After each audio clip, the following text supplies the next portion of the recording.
We are pleased to have Dr. Sam Workman from the West Virginia University. We'll introduce him a little more formally in just a couple of minutes, but just a few refresher on what we do here in these webinars on Zoom. Glad that you all could join. Would ask that you keep your microphones off. I'll leave it up to you whether you want to keep your camera on or off.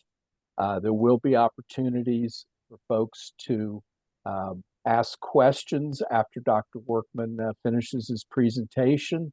I know you may want to put them in the chat or write the question in the chat, or we can have perhaps an opportunity for a few people to be able to ask the question live and in person.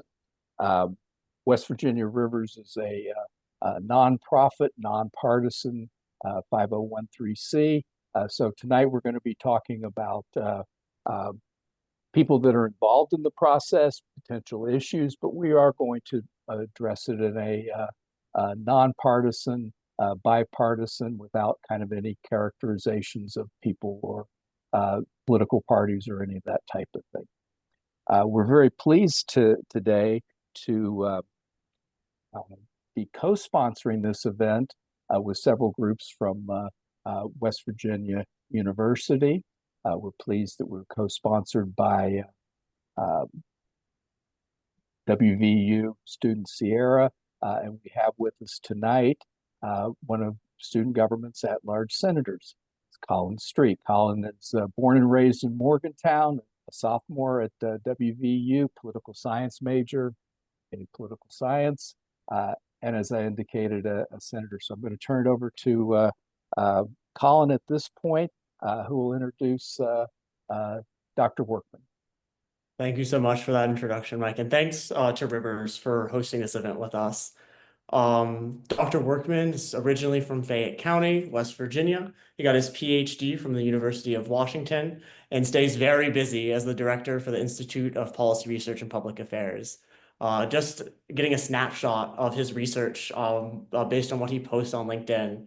They do a lot of work there. It's super impressive. Dr. Workman is also super involved in West Virginia politics beyond WVU as members of the West Virginia Economic Development Council and Consortium for University Public Service Organizations. Thanks for being here tonight, Dr. Workman. My pleasure. And I'm not going to hold it up any longer, so I'll let you go ahead and start with what you've got. All right, so we'll share a screen here. We'll start, I'm an academic. I'd be completely naked without my slides here. So thanks, Colin, for introducing me, and I'm glad you noted how busy I am. It makes me feel good, at least. Knows how much of that accomplishes stuff, but we'll see, I guess, huh? I'd also like to thank Mike Jones and Lisa DeBartolomeo for sort of getting the ball rolling. Lisa started it, and Mike has taken it across the finish line here.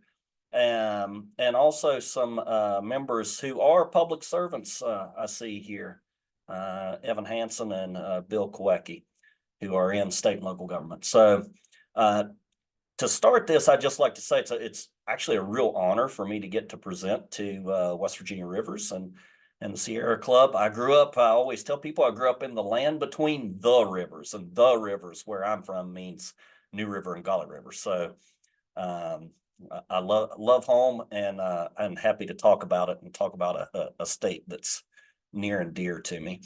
So tonight we're going to talk about the legislative session up ahead, and I've sort of subtitled this Public Policy in Transition, and I think that's very apt because there's lots of moving parts here early in 2025, and I think in some respects understanding where the state might go sort of requires understanding sort of some very broad political and policy processes that are in the works.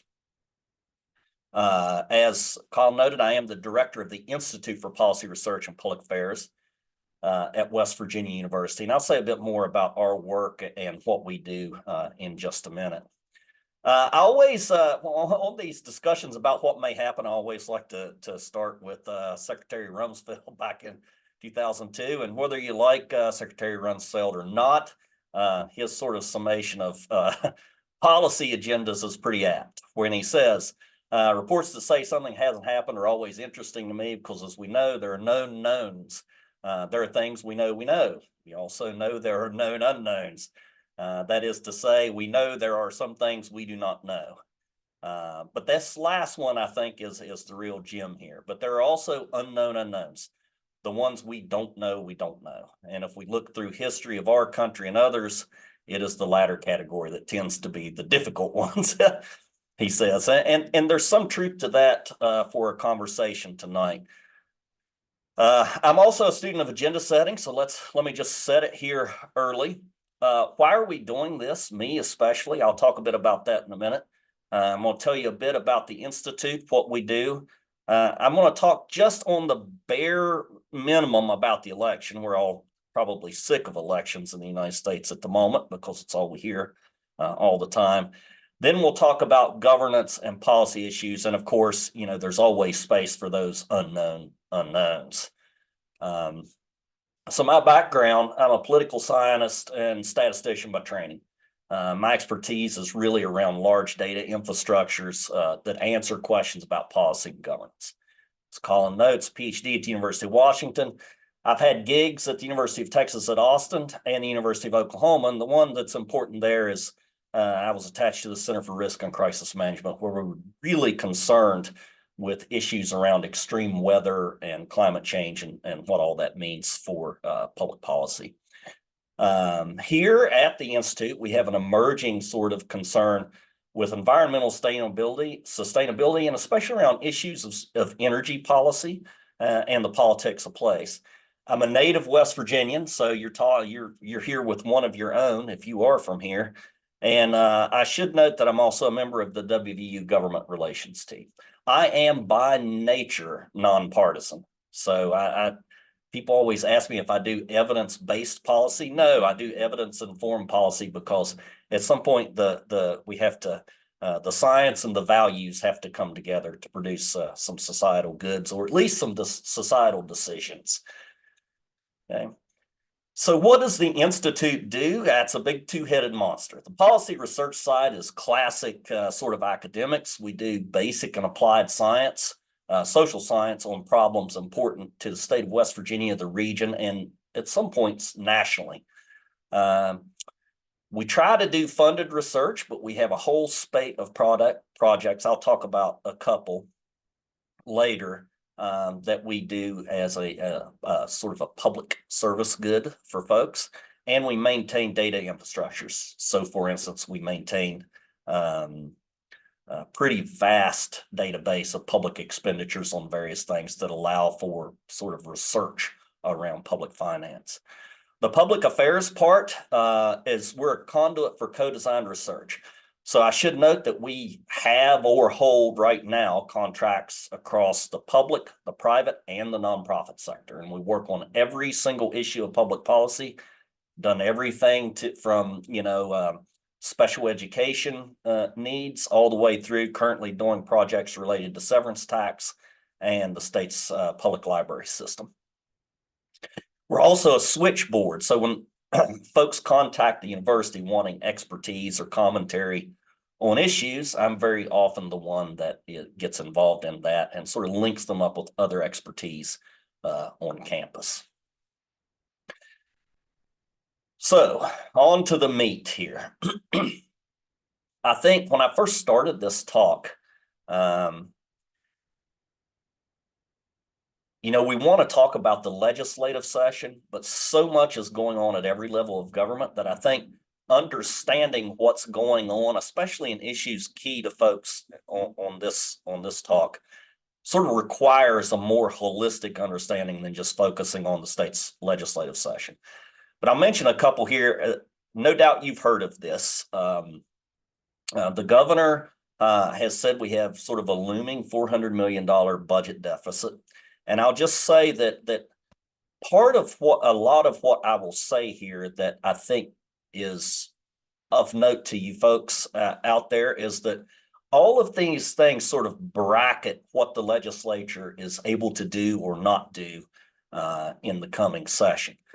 So that budget deficit means that that the opportunity for doing sorts of the big sort of private investment projects that you saw in the past is probably a little slimmer in this session than we would have had before. And of course, I'm not telling anyone anything when I say that there's a new sheriff in town, as it were, and Governor Morrissey is understanding his style of governance. I think it's very much different than the previous 4 years. So we've emerged from a period where we were sort of in the mode of thinking about big sort of private investment initiatives across the state. And we had surpluses and the extension of federal money to sort of help pad the way for those things and make them possible. And I would also say that Governor then, now Senator Justice, his style of governing was very much sort of big project sort of take on government and viewed decision making that way. As we move to a perspective, and now as we move into policy, at least, Governor Morrissey, there's a very different mode of governing. And so you will hear Governor Morrissey say a lot about, making regulations more efficient, streamlining regulations, all this sort of stuff. And so what I'm painting here is the picture of a governor now who will be much more likely to wade in, much more wonkish in a way, will wade into policy at a much finer level of detail than I think what we have had. And I could be wrong, but I think than what we've had for the last 4 years. And all of this matters for the legislature because this deficit and this new approach to how Governor Morrissey will, and all states want to grow economies, right? How he will approach this really, that will bleed into the legislative session and sort of the things possible there and the things that get prioritized in the session. We have new leadership and potential changes to the committee system that will alter how the Senate and then on the committee side, the House operates to a degree. And then we have for some very sort of specific things that get down in the sort of wonkish areas. So things like the REINS Act and legislative authority to sort of weigh in on proposed regulations. And what I would say is the broad substitution of legal expertise for substantive expertise. So at the federal level, the Loper-Bright decision, which sort of remade how we understand deference to the executive branches in general, opens the door for courts to substitute sort of legal understandings of policy problems for substantive ones, right? And so things change a lot if you're having an engineer versus a doctor versus a lawyer making a decision, and we're going to see some of that trickle all the way down to sort of the state level. Some of sort of what I think we can expect relates well to other broader initiatives, sort of above where we are, but will very much affect what we do.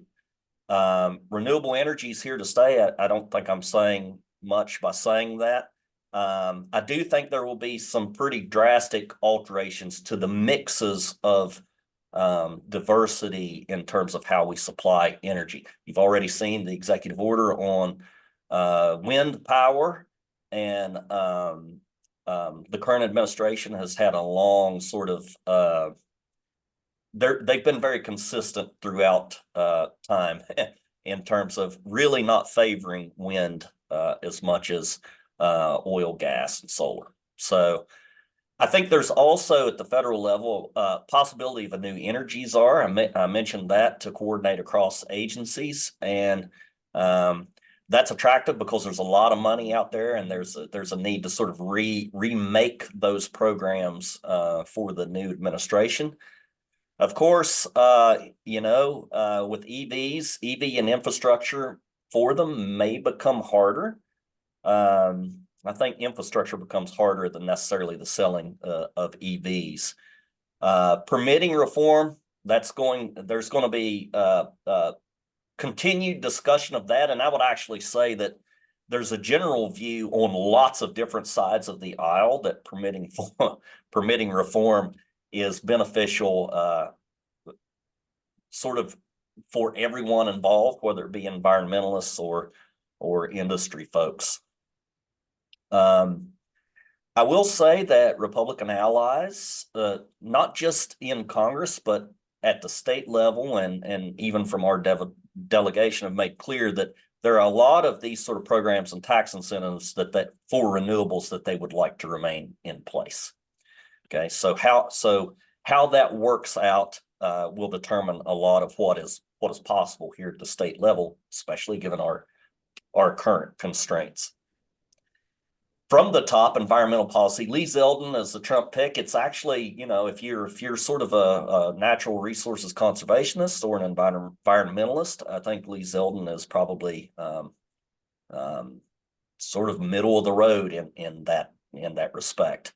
Opposes PFAS, and I would say there's general support for continued efforts on PFAS at most levels and folks I talk to, and restrictions with regard to those. But he specifically has had, in general, a pretty benign career in terms of environmental and resource issues. Disasters and emergency management. This is not one you see talked a lot about, but it's going to become a big issue in the state of West Virginia. And if not this session, certainly by the next one. Congress, in a bipartisan way, is set to take up a serious revamping of the flood insurance program. NOAA is currently redrawing maps, and that means a lot. If you're a rivers person, that's a very big deal. Is redrawing maps. They may be ordered to redraw them again. So let's just leave that there for the moment.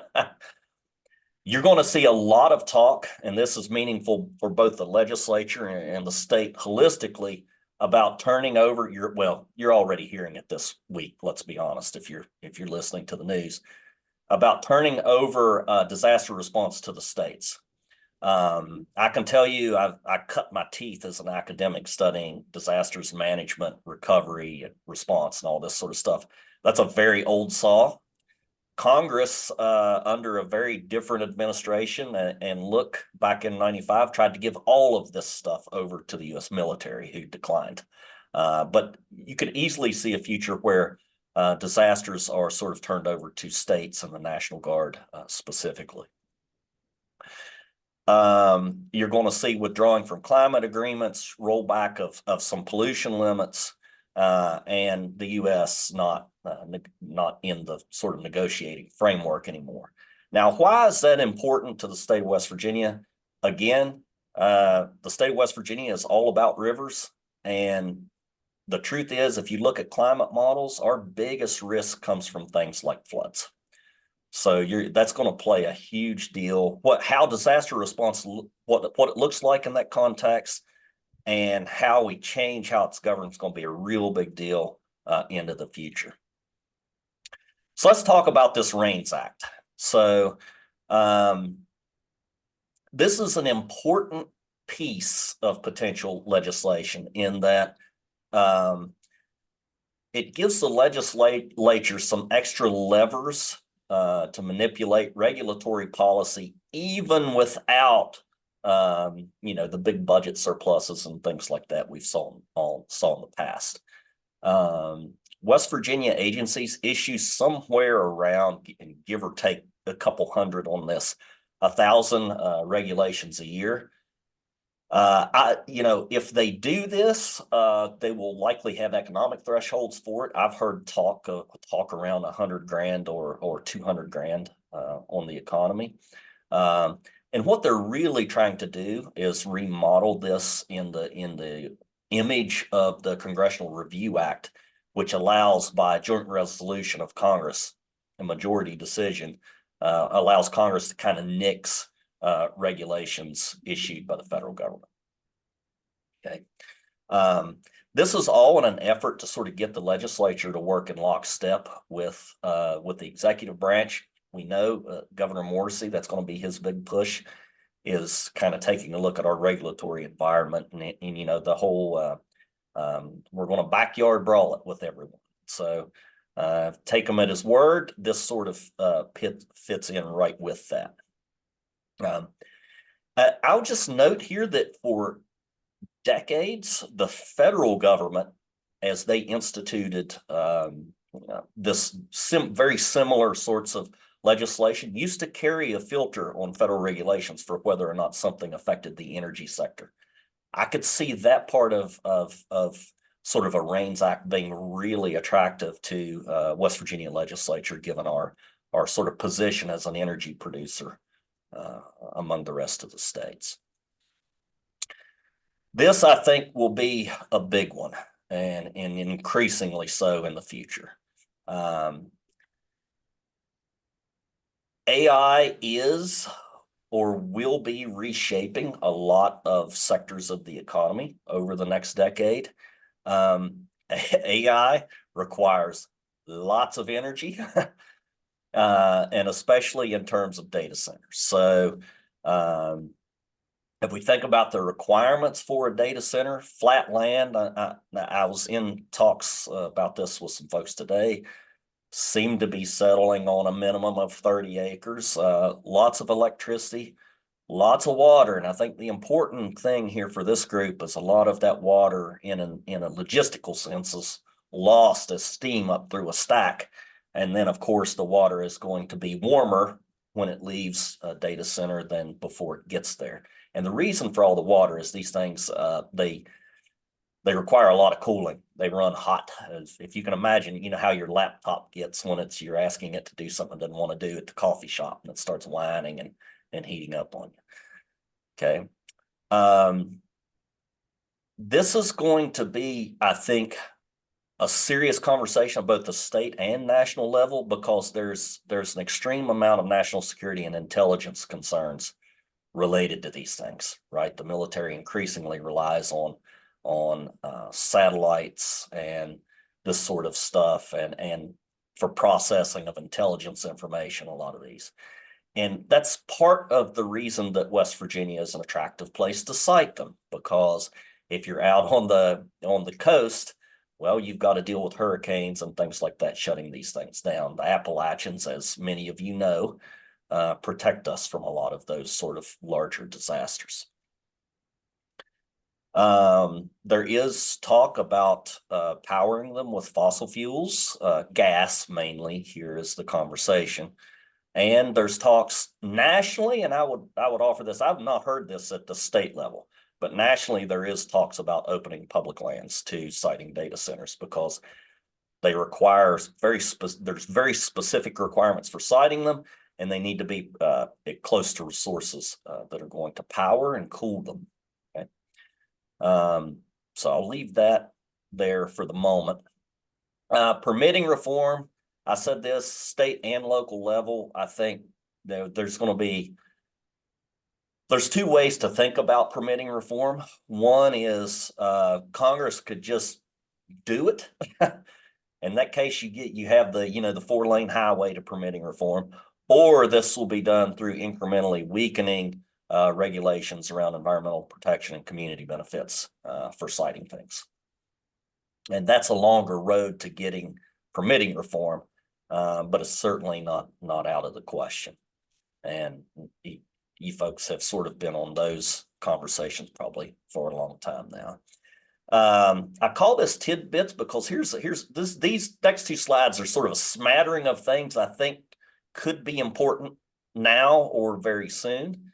But again, they're unknown unknowns in some ways.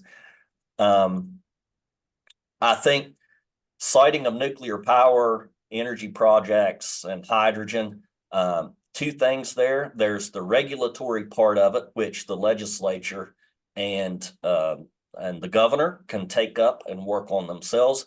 But there's also uncertainty around sort of how the funds dedicated to Build Back Better and the Inflation Reduction Act are going to be reoriented under the new administration. And I think the right way to think about those things is not necessarily that those funds will no longer be around, but the mixes of things that states spend them on will be different. So scientists, at least, and I'm not expressing the view of anyone here on the call or myself, but enough scientists sort of think about climate goals in terms of gas and oil to keep those sorts of things alive, nuclear as well, I would add. And then, of course, you're going to hear a lot more about DEI rollback. Early indications on this suggest that, one way to think about this is that, okay, we've got to not do that anymore. The other is like, how do we reorient what we do and talk about it in terms of DEI? I think there's some danger in that latter approach in terms of running afoul of sort of the letter of the law in a way. But that's yet to unfold. I really think the legislature will address elements of this. What form that will take is we'll know soon. Tidbits too. Here's the thing.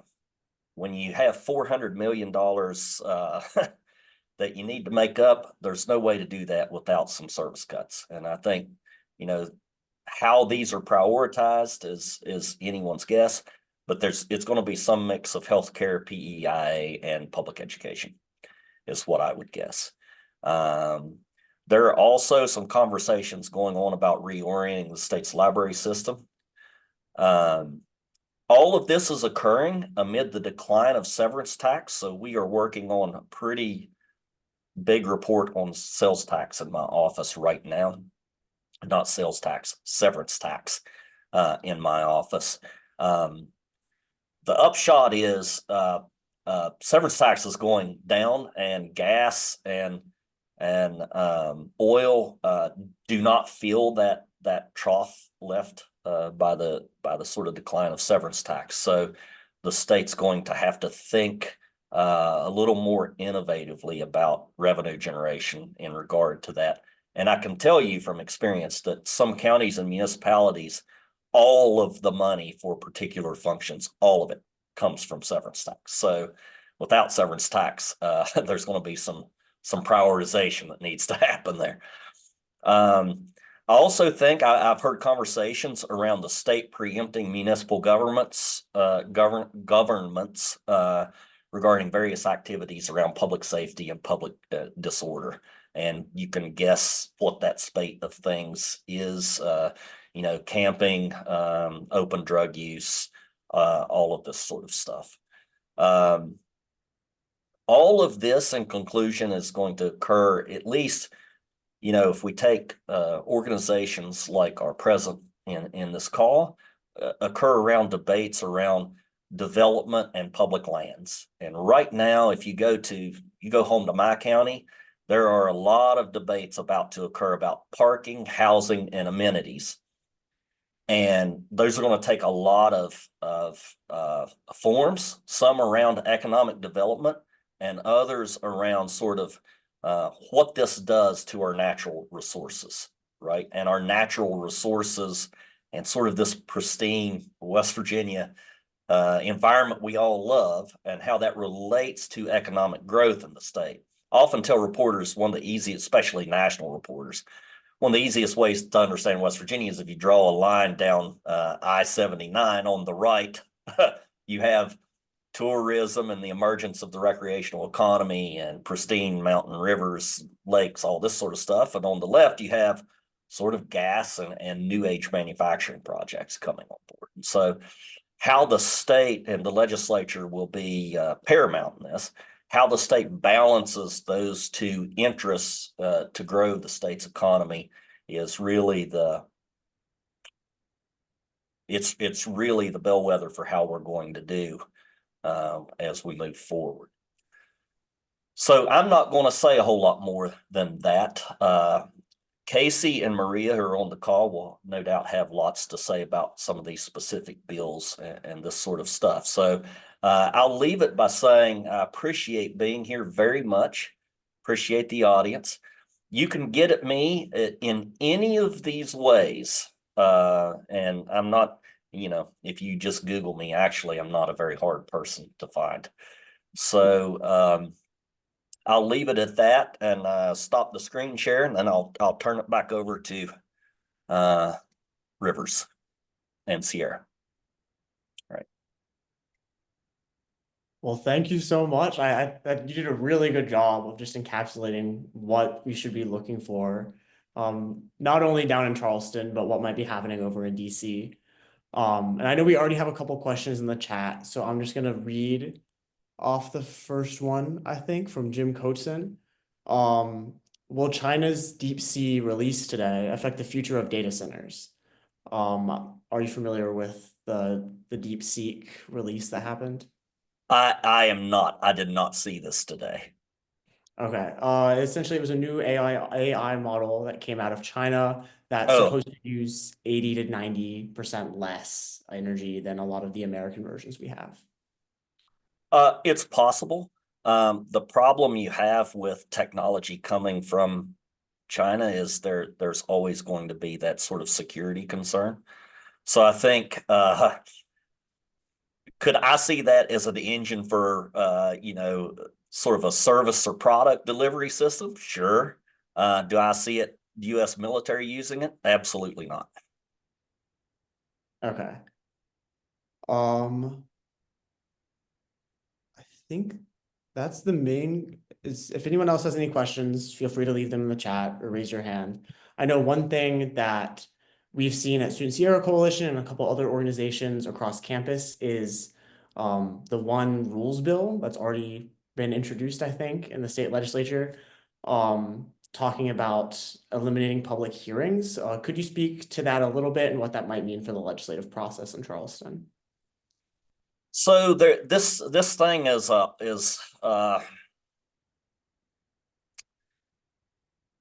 it's sort of a two-edged thing. So the West Virginia legislature, and I'll just say a bit about it right now. West Virginia has its legislature is not professionalized. And what I mean by that is it's not by scientific political science standards professional. It meets for a very short time. Evan Hansen's on this call, and he can affirm that they are not paid a whole lot. They have very limited staff and rely to a great deal on our colleges and universities for things. And what all of that means is that there is pressure to sort of get things done in a timely manner that are legislatively sound in the legislature. And I think that is the impetus. Last year, there were a lot of bills that died right at the end of session because they couldn't get to them.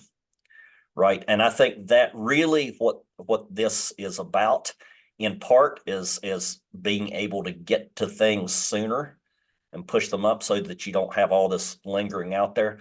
Now that's the sort of logistical side of it. The sort of public side is that it really strains sort of public awareness, public opportunities to engage in the process. And the versions I'm seeing allow citizens to submit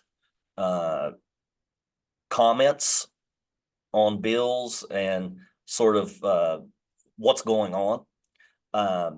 I have not seen any accounting for how soon these are entered into the record, sort of the fidelity with which committees have to account for these comments. It's very different than at the federal level, where you have very strict and precise language around what a public comment means, whether it's for a regulation or whether it's testimony submitted to a committee. Yeah, so I will just stop by saying, I mean, we'll know on February 12th what that looks like. But there's very real concerns about public input that are valid there. There's also concerns about the legislature being able to get things done that are valid as well. And I would just say that one of the things that really falls apart when you take a political scientist's tack on this is we tend to think of information as in the economic sense, Stiegler's old notion that, information is something we hold private, and of course we charge for it, essentially. Well, that really turns on its head in the political process, where withholding information just means someone else will provide it, and so you'll lose, right? So it's how sort of public accounts of this are going to filter in is a big question. And I would say that that's really the thing to look for. So how are they going to get these on the books in time for the legislature to take account of them? And what's the mechanism for sort of ensuring that happens? So. Okay, I'm understanding that from both the public and the legislature side of it makes a lot more sense to why it had come up in the first place. I know we have a question on news resources. How do you stay informed personally, and what resources do you trust, especially in such a polarized political environment? So we in the state, what I would tell you is that we are sort of spoiled for choice. I have lived in 4 different states in my life. I can tell you that nowhere I have lived has better media coverage of state and local government than the reporters. Some of them may be even on here. I thought I saw Mike Tony earlier. No state I have been does a better job than we do of Good to that hear. with limited resources. So I would say your state and regional reporters. I would also say for what the current state of things are right now, when you're looking at government sources, those are generally good sources for things. Everyone's going to want to say the Washington Post or New York Times. I tend to find that neither coast, and I'm not saying this out of partisan reasons, I tend to find that neither coast understands the middle of the country very well. So I would say that. I think a lot of sort of the old foreign policy rags are going to be great on understanding how our new view of trade and security is going to matter. And I didn't talk a lot about that there, but I think it's worth saying this, whenever our strategic situation globally changes, whether that's in terms of trade or national security, it affects West Virginia innately, because we have been historically, really since birth, sort of key to the United States foreign policy in terms of energy production, in terms of national security, in terms of defense, for all of those reasons. So all of that stuff is going to matter here. All right, and obviously, since this is hosted by Rivers and the Student Sierra Coalition, Lisa has a really great question. What, if anything, gives you hope about the upcoming session from an environmental standpoint? Are there any new folks in the legislature or state government who may prove to be allies looking forward? Your biggest allies on this call. So I do think, though, I'll say a couple things. I think in terms of this session, when I have conversations with folks, there is a general understanding that these forever chemicals are not a good thing to have in our water. And I've heard that from both sides of the aisle. I think it's also the case that there are folks, including I would say, especially in the Senate, who are sensitive to sort of listen. I think there's going to be a huge push to site data centers no matter what, and I think that's not just here. That's going to be Ohio and Pennsylvania and all these places. But I think there are a lot of folks down there who sort of understand that there are consequences for those sorts of things. and are not going to want to have the worst consequences of those things. And I hesitate to name names on this because that's really not what I want to be doing in this sort of thing. But there are allies for that perspective there that cross aisles, that are not sort of the traditional ones you would think of. And what was the last part of the question? The last part of that question was, are there any new folks in the legislature or state government who may prove to be allies? So, Yeah, I think I'll leave what I said at that. okay. These sorts of things. I will say the one thing about, and this wraps into the question about committees and legislative sessions. The one thing's a lot of, if I had my way, we would pay our legislators a lot more money, make them a lot more secure, and I would have them in session most of the year. Because the thing about it is, professional legislators are much less beholden to interests in either direction than our legislators who are amateur and are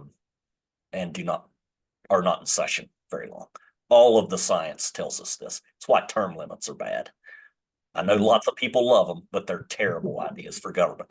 So yeah, I'll leave it at that. All right. And Mike, I just want to make sure, do we have time for one more question?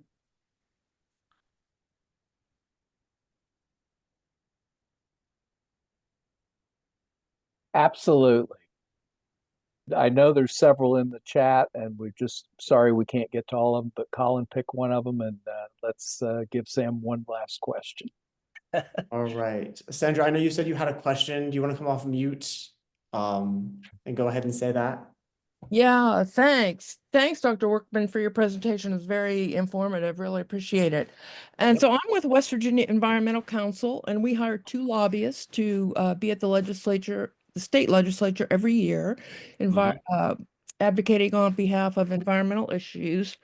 And what we're finding is that, we like to get experts or data and make those things available to legislators.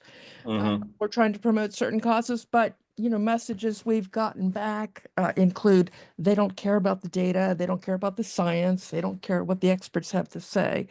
So that's, so how do you work around that kind of problem when you're trying to educate legislators and get them to, support community solar, for example? Right. And I think the thing to keep in mind, if I were to take sort of a mentoring hat and put it on right now, and if I were talking to someone looking to sort of do this, what I would say is that the biggest misunderstanding I find in the general public and even among groups who are sort of old hat at this is that if I'm a scientist and I care a lot about something, or if I'm a advocacy group and I care a lot about something, I'm free to pursue those ends so long as I have the time and resources to do it.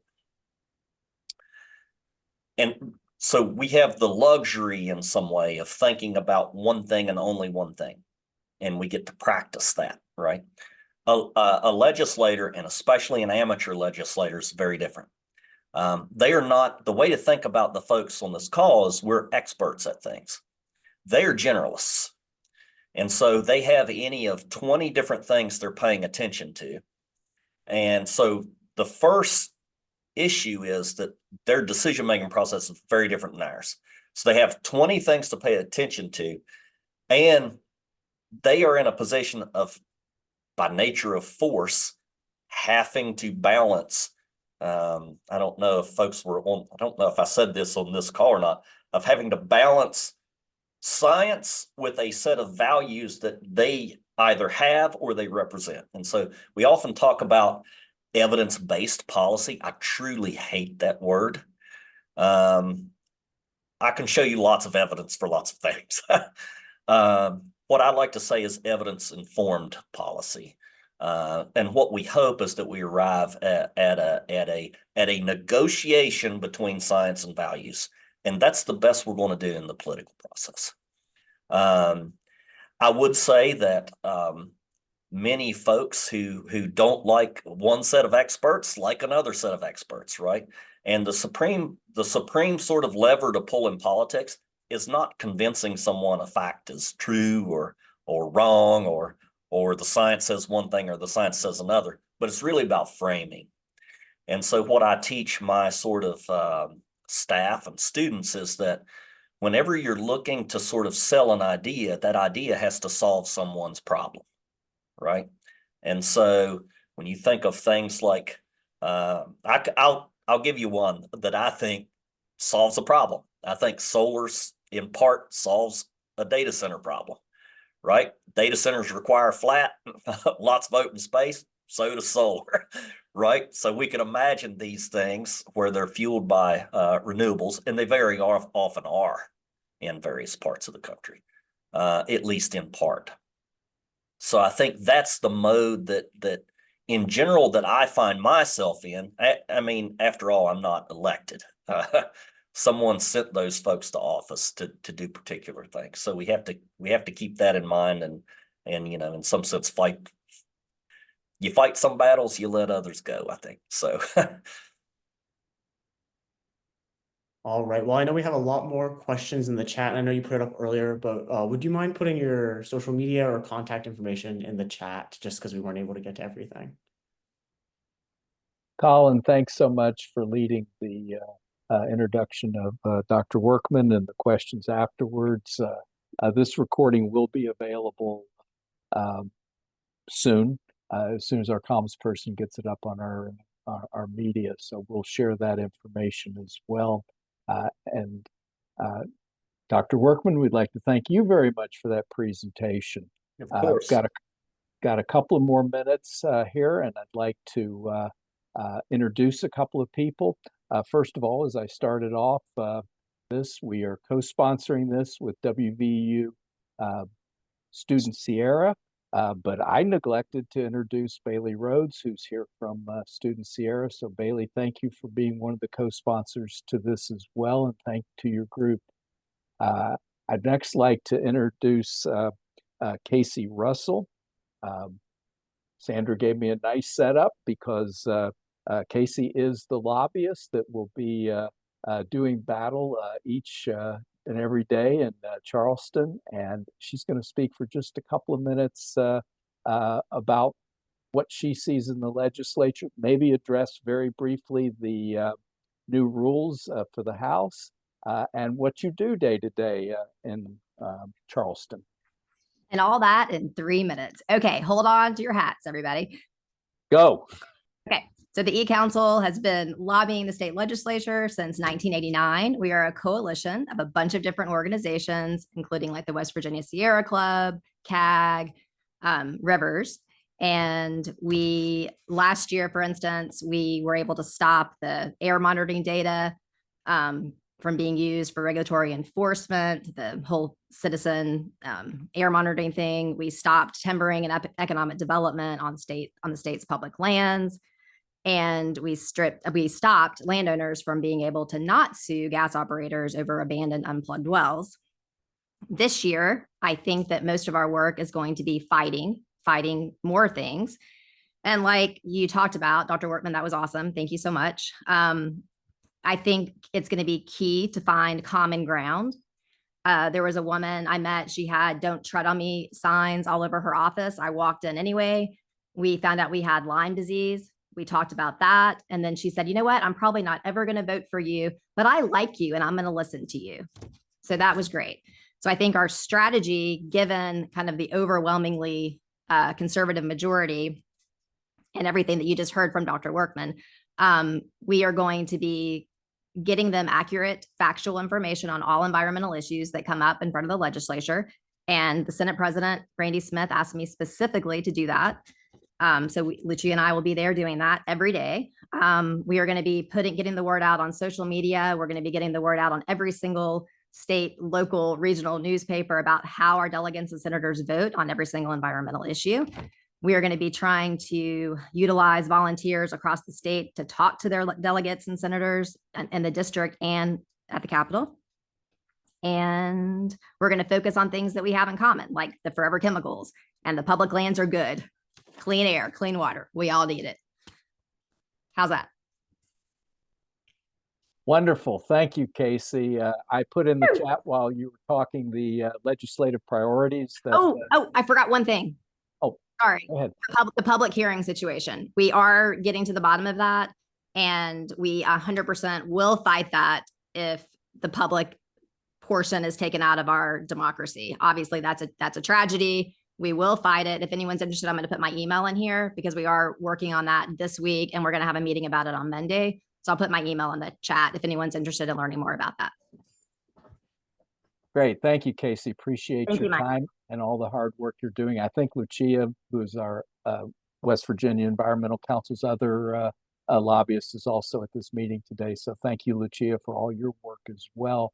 As I started to say, I did put in the legislative priorities into the chat, so you can check out the various groups and what are the priorities that Casey's going to be fighting for. Next, I'd like to introduce my colleague, Maria Russo, who is with West Virginia Rivers Coalition as our policy specialist, and she's going to say a few words about her previous experience doing what Casey does and Lucia does and what we're doing this year. So, Awesome. Maria? Thanks, Mike. And thank you, everyone, for being here this evening. Thank you, Dr. Workman, for all that you shared with everyone. That was incredible insight. And I really loved your title of Public Policy in Transition, because I think a lot of us can relate that we have many transitions upon us. And so I think we're all figuring out together how to navigate those. So again, my name is Maria Russo. I'm the policy specialist at West Virginia Rivers. And as Mike stated, I'm formerly a lobbyist with West Virginia Environmental Council. So as you've probably picked up on tonight, this really takes a whole team of us to affect positive change at the legislature, and we all play different roles in making that happen. And so some of the key pieces of legislation that we'll be focusing on are water specific. They are around the water quality standards. Those come up for review every 3 years. And so this is a year when those will be up for voting on. And so we're really working to protect the health criteria that are in those, making sure that our category A waters remain protected, among other pieces in those water quality standards. Another couple of bills that we're really going to work to defend against are any changes to the Above Ground Storage Tank Act, which we've seen in the past. Also previously mentioned were the community air monitoring bills. And we feel like that's so important because it relates so directly to community science, which we believe in from a water perspective of just being able to gather all the data that we can and have as many people as possible to participate in these processes. So I'm really here to just plug to make sure to sign up for the West Virginia Rivers email. We send out action alerts and legislative updates, and we boost the amazing work that all of our other partners are doing, because once again, it really does take all of us. So we look forward to continuing to engage with everyone over the legislative session.